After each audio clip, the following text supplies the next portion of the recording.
Michael graduated top of his class from Stanford, computer science degree, 4.0 GPA. Got hired by Google, then promoted twice. At 35, he was making six figures and still living paycheck to paycheck. This isn't rare. Some of the smartest people you know are broke, and the reason has nothing to do with their intelligence. A study from Ohio State University tracked 7,000 people over 25 years.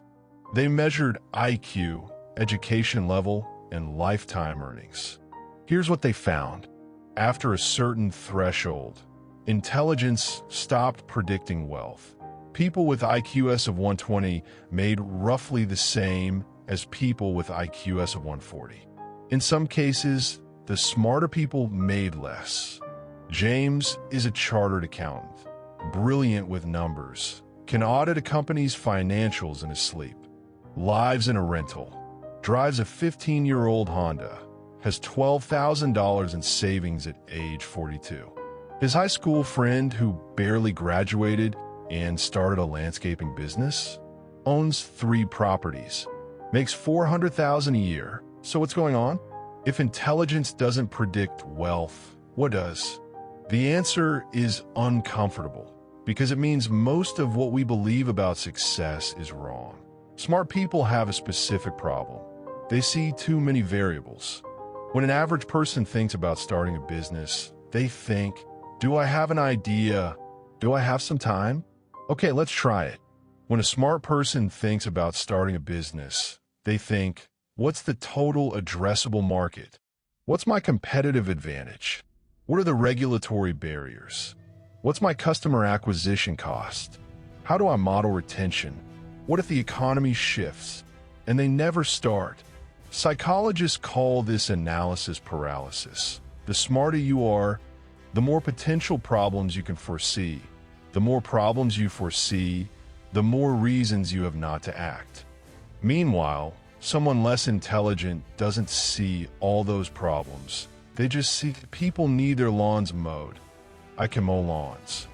So they start, and they learn, and they adjust. While the smart person is still planning, still researching, still trying to account for every variable. A Carnegie Mellon study found that people with higher IQs took significantly longer to make financial decisions. Not better decisions, longer decisions. And in the time it takes to make the perfect decision, the opportunity disappears. Here's the second problem. Smart people are good at school, really good. And school teaches you a very specific game: follow the rules, get the right answer, please the authority figure, avoid mistakes. So what do smart people do after school? They find jobs that look exactly like school. Consulting, engineering, finance, law. Jobs with clear rules, clear hierarchies, clear metrics for success. And those jobs pay well, but they cap. You can make $200,000, maybe $300,000 if you make partner, but you're trading time for money, and there's only so much time. Meanwhile, wealth is built by people playing a completely different game. A game with no rules, no grades, no authority figure to impress, just risk and reward. And smart people hate that game, because in that game, there's no right answer. There's no guaranteed outcome. You could do everything right and still fail. So smart people avoid it. They stay in the game they're good at, the game they've been trained for, and they wonder why they're not getting rich. There's a third trap, and it's subtle. Smart people optimize for status, not because they're shallow, but because status is how they've always measured success. Getting into the best school, graduating with honors, landing the prestigious job, earning the impressive title. And status is expensive. You need to live in the right neighborhood, drive the right car, send your kids to the right school, vacation in the right places. So even with a high income, there's nothing left. At the same time, the person who didn't go to Stanford, they don't care about status. They live in a normal house, drive a normal car, and reinvest everything into their business. The smart person is spending to signal success. The wealthy person is spending to build actual success. 10 years later, the smart person has a better resume. The other person has a better balance sheet. And here's the cruel irony: the smart person often has negative net worth because they borrowed 6 figures to buy the credential that got them the job that pays for the lifestyle that keeps them broke. It's a perfect trap. So here's the real reason smart people stay poor. It's not lack of intelligence. It's not lack of work ethic. It's 3 psychological patterns. 1, they overthink until opportunities pass. 2, they optimize for games with capped rewards. 3, they spend their income maintaining status instead of building wealth.